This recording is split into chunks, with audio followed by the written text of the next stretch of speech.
I stood in the empty living room and felt my breath catch. The walls were freshly painted, not the soft cream color my mother loved, bright white, clinical and cold. The hardwood floors she'd polished every Sunday gleamed under new finish. Even the light fixtures were different. "What's going on?" I asked, my voice barely steady. My brother Tyler leaned against the doorframe, arms crossed, looking entirely too relaxed. He was 36, 3 years older than me, and he'd always carried himself like he knew better than everyone else. "I sold it," he said simply. The words didn't register at first. They hung in the air like something foreign, something that couldn't possibly apply to me. "You what?" "I sold the house, Naomi. Got a great offer. Closed 2 weeks ago." My legs felt weak. "This is my house. Mom left it to me." Tyler sighed like I was being difficult. "Mom left it to both of us, actually. And keeping it didn't make financial sense. The buyers offered cash above market value. I handled everything." "You handled without telling me?" He pushed off the doorframe and walked past me toward the kitchen. "I tried calling. You were busy with work stuff, remember? Someone had to make a decision." I followed him, my hands shaking. "You can't just sell someone's house without asking them." "Our house," he corrected. And I did what made sense. I called my husband as soon as I got to my car. "Andrew, Tyler sold Mom's house," I said, my voice cracking. "He sold it without telling me." There was a pause on the line, too long. "Andrew?" "I know," he said quietly. The world tilted. "You know? What do you mean you know?"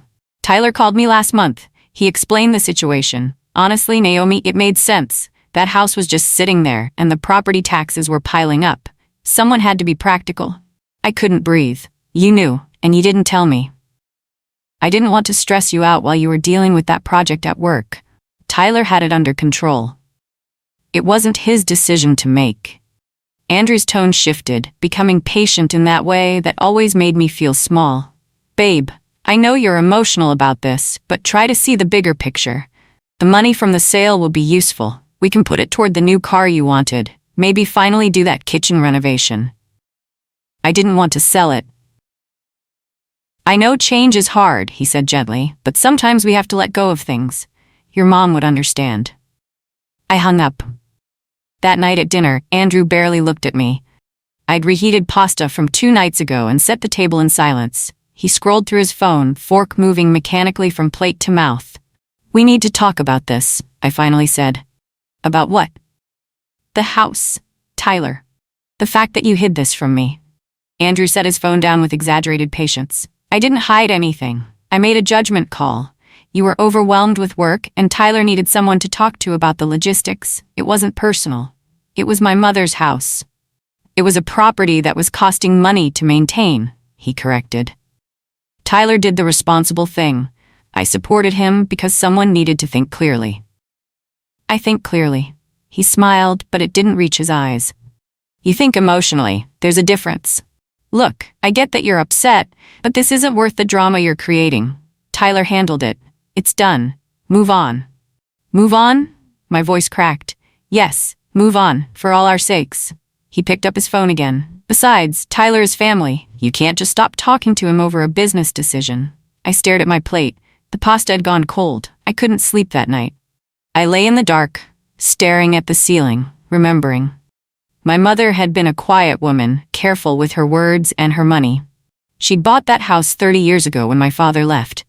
It was small, just 2 bedrooms and a tiny backyard, but she'd made it a home. She planted roses along the fence. She hung family photos in mismatched frames on the walls. She taught me to bake in that kitchen, her hands guiding mine as we kneaded bread dough on Sunday mornings. When she got sick, she made me promise to take care of Tyler. He was struggling back then, bad investments, worse relationships. She worried about him constantly. "He's not as strong as you, Naomi," she'd said one afternoon, her voice thin. "He'll need guidance." But she'd never said anything about letting him make decisions for me. I got out of bed and went to the closet where I'd stored her papers. Legal documents, medical records, the will. I needed to see it again. I needed to understand. Tyler called 3 days later, his voice bright and cheerful. "Hey, I'm organizing a family dinner this Saturday. Figured we should celebrate the sale properly. You in?" I gripped the phone tighter. "Celebrate?" "Yeah, close that chapter, you know?" Move forward. I was thinking we could go to that steakhouse Mom liked. Tyler, you sold my house without asking me. Our house, he corrected, annoyance creeping in. And I already told you I tried to reach you, you weren't available. I made an executive decision, that's what adults do. I would have said no. He laughed. Exactly, and that's why I didn't ask. You're too sentimental about that place, Naomi. It was holding you back. Now we both have cash, we can invest it properly and everyone benefits. You should be thanking me. Thanking you? Yeah, I handled the hard part so you didn't have to. Come to dinner Saturday, let's put this behind us. I hung up without answering. Andrew started treating me differently after that. Small things at first. He stopped asking about my day, he'd sigh when I talked. He started making decisions without consulting me. What we'd watch on TV, where we'd go on weekends, what we'd eat. One morning, I mentioned wanting to visit my mother's grave. Again, he said, not looking up from his coffee. You just went 2 weeks ago. I go every month. Maybe it's time to ease up on that. It's not healthy to dwell on loss. I'm not dwelling, Naomi. He set his mug down, his expression concerned but condescending. I'm saying this because I care about you. You're stuck in the past. The house thing, the constant graveyard visits. You need to move forward. It's been almost a year. 10 months. Exactly. Time to start healing, and healing means letting go. He stood and kissed the top of my head like I was a child. Trust me on this. After he left for work, I sat in the empty kitchen and realized something. I had no one on my side. I started noticing other things too. When I mentioned needing new tires for my car, Andrew suggested I wait. Money's tight right now, he said, though he'd just bought himself new golf clubs. When I brought up taking a weekend trip to visit my college friend, he frowned. Do you really think that's wise? With everything going on? What's going on? Your emotional state, he said carefully. You're still processing your mom's death. Maybe traveling alone isn't the best idea right now. I'm fine. Are you though? He tilted his head, concerned. Because from where I'm standing, you seem pretty fragile. I'd hate for you to have some kind of breakdown while you're away from home. The way he said it made me feel crazy for even suggesting the trip. I canceled it. And then one night, as we got ready for bed, Andrew mentioned something casually. You know you're lucky to have me, he said, pulling back the covers. Not every husband would be this patient with someone who doesn't contribute much financially. The words landed like a slap. I stopped breathing. What? I'm just saying. I carry most of the financial weight here. You work part-time, I pay the mortgage, the utilities, everything. I don't complain. I support you. The least you could do is support me when I back up your brother's smart decision. I lay down without responding. He thought I needed him. He thought I had nowhere to go. That's when I stopped crying. The next morning, I called a lawyer. Not to fight. Not to cause drama, just to understand. Her name was Patricia Kellerman, and she'd been reckoned by a co-worker who'd gone through a complicated estate issue. I sat across from her in a small downtown office, my mother's will in a folder on my lap. Tell me what happened, Patricia said, her voice kind but professional. I explained everything. The house, Tyler's sale, Andrew's betrayal, the way they'd both dismissed me like I was overreacting. Patricia listened without interrupting. When I finished, she leaned forward. Do you have a copy of the deed? I pulled it from the folder. She studied it for a long moment, her expression unreadable. Then she looked up. Naomi, who else has seen this? Just me, and I assume Tyler did when he handled the sale. Patricia tapped the document. Your mother didn't just leave you the house. She created a life estate with specific conditions. Do you understand what that means? I shook my head. It means your brother couldn't legally sell this property without your written consent. If he did, the sale is void. The room went silent. Void? I whispered. Completely invalid. Patricia explained it carefully, walking me through every line of the document. My mother had structured the inheritance deliberately. She'd created a legal framework that required both Tyler and me to agree on any sale or major decision. If one of us acted without the other's explicit written permission, the transaction could be challenged. Your mother was smart, Patricia said, respect in her voice. She anticipated problems.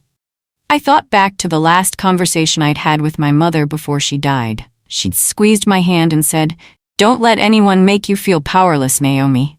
Not even family. At the time, I thought she was talking about standing up for myself in general. Now I understood. She'd been preparing me for this exact moment. What happens now? I asked. Patricia leaned back. That depends on what you want. We can contact your brother and the buyers, inform them of the legal issue, and force a reversal of the sale. Your brother would have to return the money. The buyers would get the house back. Everything resets. And if Tyler already spent the money, then he's in serious trouble. The buyers could sue him for fraud, and depending on how the sale was structured, he might face criminal charges. I stared at the document in front of me. What should I do? Patricia folded her hands. That's your choice, but my advice? Don't rush. Let them think everything's fine. See how they behave when they believe they've won. I went home and said nothing. Andrew asked how my day was. I said, fine. Tyler texted about the family dinner again. I didn't respond. They assumed my silence meant surrender. I could see it in the way Andrew moved through the house, more relaxed, more confident, like a problem had been solved. One evening, he brought up the sale unprompted. You know, I've been thinking, the money from your mom's house could go toward a down payment on a bigger place, somewhere in a better neighborhood. We could finally upgrade. Upgrade from what? This. He gestured around our apartment. Don't you want more space? A real home? I looked at him carefully. This is my home. You know what I mean, something that's actually ours, not a rental. We'd need both our names on the mortgage, obviously, and both our incomes. He hesitated. Well, yeah, but I'd be covering most of it, like I always do. I nodded slowly. Right? He kissed my forehead. I'm glad you're being reasonable about all this. It's much better when we're on the same page. I smiled. He smiled back. He had no idea what was coming. Tyler started spending money. I found out through social media. Photos of a new truck, shiny and black, parked in his driveway. Posts about a fishing trip to Colorado. Check-ins at expensive restaurants. In one photo, he was standing in front of a boat, not a small one either. The caption read, "Finally treating myself. Life's too short." I showed Patricia the posts during our next meeting. She shook her head. He's making this worse for himself. Every dollar he spends from that sale is another dollar he'll have to repay. And if he can't? What happens if he can't? The buyers will go after him legally. He could lose everything, his truck, his assets, possibly even face fraud charges. Selling property you don't have the legal right to sell is a serious crime. I stared at the photo of Tyler grinning beside his new boat. He had no idea he was spending money he'd never legally received. How long do we wait? I asked. Patricia considered. Let him get comfortable. Let him make plans. The deeper he gets, the harder the fall. At home, Andrew grew more careless. He stopped pretending to care about my opinions. If I suggested something, he'd dismiss it. If I disagreed with him, he'd talk over me. One night I mentioned missing the house. Still? Andrew said, exasperated. Naomi, it's been over a month. You need to let this go. It's not healthy. It was my mother's house. It was a building, a structure. Your mother is gone. Holding on to bricks and wood won't bring her back. He softened his tone, but it felt rehearsed. I know it's hard, but you have to move forward. We have to move forward, together. Together? Yes, that's what marriage is. Compromise, support. Sometimes that means accepting decisions you don't love for the good of the relationship. Like you accepting Tyler selling my house? His jaw tightened. It wasn't just your house. And yes, I accepted it because it was the smart choice. Someone had to be the adult in this situation. And I'm not an adult? I didn't say that. You implied it. He stood abruptly. I'm not doing this. I'm not going to be punished for being practical. If you want to wallow in self-pity, fine, but don't drag me into it. He slept in the guest room that night. I didn't try to stop him. Patricia called me into her office a week later. She had paperwork spread across her desk, copies of the deed, the sale agreement, correspondence between Tyler and the buyers. Your brother forged your signature, Patricia said, sliding a document toward me. I stared at it. There was my name, signed in handwriting that looked close to mine, but wasn't quite right. The loops were wrong. The slant was off. He committed fraud, Patricia continued. Forging a co-owner's signature on a real estate transaction is a felony. The buyers have legal grounds to sue him, and the state could press criminal charges. What do we do? We contact the buyer's attorney and inform them of the forgery. We provide proof that you never consented to the sale. The transaction gets voided. Your brother has to return the money immediately. And if he can't? Patricia's expression was grim. Then he's in serious legal trouble. He could face jail time, asset seizure, and a lawsuit from the buyers for any financial damages they've incurred. I looked at the forged signature again. My name, written in Tyler's careless hand. He'd stolen from me, lied to me, and thought he'd gotten away with it. Do it, I said. For the next 2 weeks, I acted completely normal. I smiled at Andrew. I responded politely to Tyler's occasional texts. I went to work, came home, cooked dinner, and pretended nothing was wrong. Andrew started to relax again. He even suggested we go out to celebrate his promotion at work.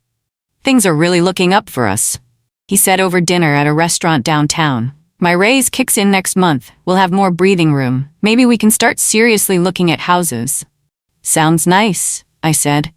I'm glad you're in a better place emotionally, he continued. I know the whole house thing was hard for you, but you're handling it really well now. I'm proud of you. I nodded. Thank you. He reached across the table and took my hand. We're a team, Naomi. I know I've been tough on you, but it's only because I want what's best for us. You understand that, right? I do. He squeezed my hand.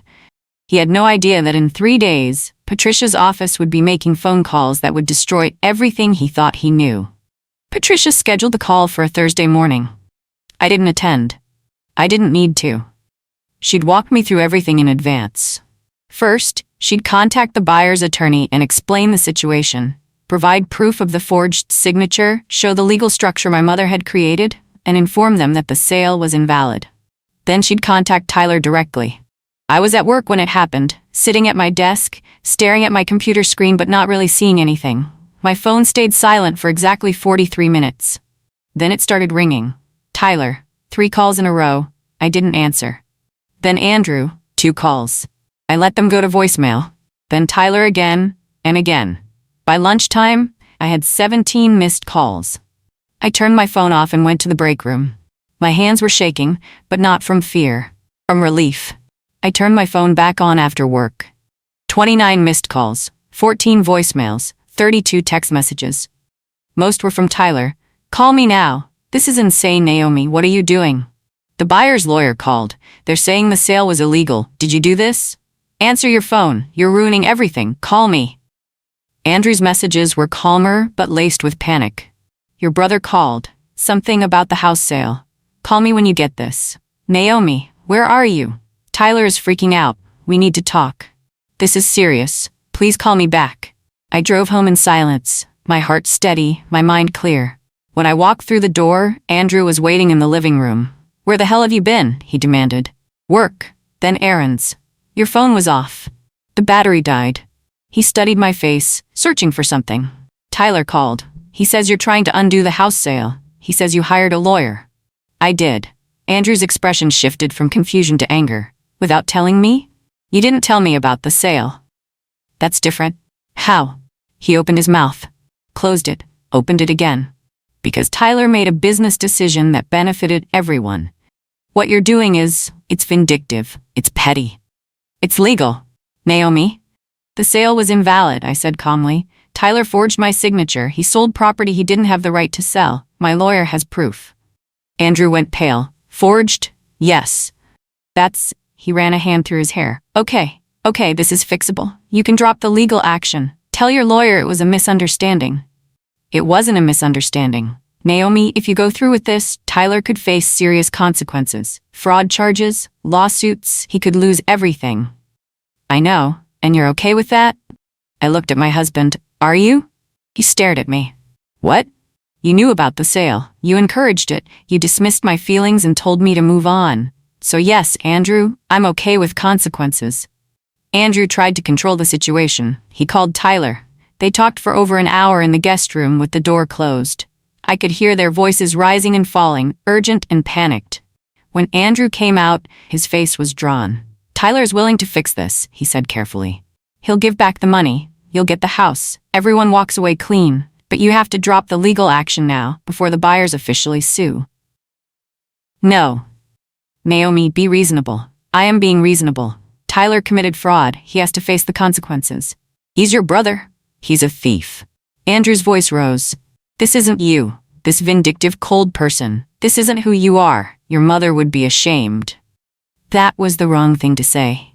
I stood up.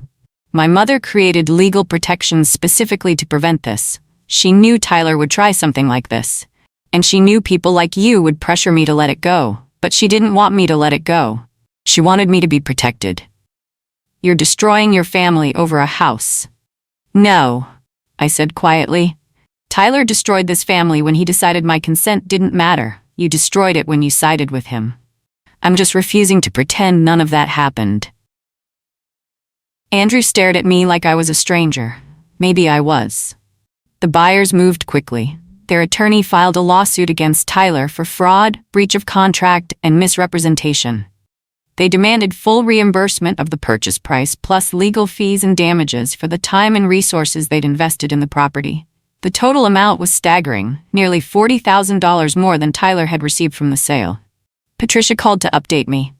He's going to have to liquidate assets. The truck, the boat, anything valuable. And even then, he might not have enough. What happens if he can't pay? The court could garnish his wages, seize his bank accounts. He'll be financially ruined for years. I should have felt guilty. I didn't. Tyler called me from a number I didn't recognize. I answered without thinking. Naomi, please. His voice was hoarse, desperate. Please drop this. I'll do anything. I'll apologize. I'll pay you back personally. Just tell your lawyer to stop. Stop what? Enforcing the law? You're destroying me. I'm gonna lose everything. You already lost it, I said, the moment you forged my signature. I didn't think. He choked on the words. I didn't think you'd actually do this. You're my sister. Family is supposed to forgive. Family is supposed to respect each other. I made a mistake. You made a choice. There was a long pause. When he spoke again, his voice was cold. Andrew was right. You've changed. You're not the person Mom raised. You're right, I said. I'm not. I'm stronger. I hung up. I filed for divorce the following week. Andrew didn't see it coming. He'd been so focused on fixing Tyler's situation that he'd stopped paying attention to me. When the papers arrived, he stood in the kitchen holding them like they were written in a foreign language. You're divorcing me? Yes. Because I supported your brother? Because you betrayed my trust? Because you made decisions about my life without me? Because you treated me like a burden instead of a partner? He set the papers down carefully. Naomi, I think you're having some kind of breakdown. The stress of everything. Your mom's death, the house situation, Tyler, it's too much. You're not thinking clearly. I'm thinking clearly for the first time in years. We can work through this. No, Andrew, we can't. And I don't want to. He tried arguing. He tried bargaining. He tried telling me I'd regret it, but I'd already made up my mind. It took 3 months for everything to finalize. The house was legally returned to me. Tyler had to sell his truck and boat to repay the buyers. He faced probation for the fraud charges after pleading guilty to avoid jail time. His reputation in our family was destroyed. People who'd once admired his confidence now saw him as reckless and dishonest. Andrew tried to fight the divorce, but he had no grounds. We had no children, no shared property, and I was willing to walk away from everything just to be free. The day the divorce was finalized, I felt lighter. Not happy exactly, but lighter. Like I'd been carrying something heavy for years, and had finally set it down. I started to understand my mother's choices more clearly. She'd lived through my father's betrayal. She'd watched people take advantage of her kindness. She'd learned, slowly and painfully, that protection mattered more than politeness. When she'd created the legal framework for the house, she wasn't being paranoid. She was being wise. She knew Tyler would act impulsively. She knew people would pressure me to keep the peace. She knew I'd need something stronger than my own voice to protect myself. She'd given me that. And in doing so, she'd taught me the most important lesson of my life. Love doesn't mean letting people hurt you. Tyler tried to reach out one last time. A handwritten letter arrived at my apartment 6 months after everything ended. Dear Naomi, it began. I know you probably won't read this, but I had to try. I was wrong about everything. I let greed cloud my judgment, and I hurt you in ways I can't take back. I don't expect forgiveness. I just wanted you to know that I'm sorry. I hope someday you can find peace." I read it twice. Then I put it in a drawer and never looked at it again. I didn't need his apology. I didn't need his regret. I needed nothing from him at all. A year later, I sold the house on my own terms. I found a young family who reminded me of my mother, hopeful, hardworking, desperate for a place to call home. I sold it to them for a fair price. Not the highest offer, but the right one. The money went into savings. I bought a small condo closer to work. I started taking classes at the community college, studying things I'd always been curious about but never had time for. I made new friends. I traveled. I learned to be alone without feeling lonely. And I never once regretted walking away. Now, when people ask me about my family, I keep it simple. "We're not close," I say. They usually assume there was a falling out over something trivial, politics, religion, a misunderstood comment at a holiday dinner. I don't correct them. Because the truth is more complicated than most people want to hear. Tyler lives 2 hours away, rebuilding his life slowly. I heard through an old friend that he's working in construction now, living modestly, no longer bragging on social media. Andrew remarried. I saw the announcement on Facebook. I felt nothing. And me? I wake up every morning in a home that's fully mine. I make decisions without asking permission. I trust myself. My mother used to say that strength wasn't about never falling down. It was about getting back up and refusing to let anyone push you down again. She was right, and I finally understand what she was trying to protect me from, not just other people's greed, but my own willingness to shrink myself to keep the peace. I don't shrink anymore. And I never will again.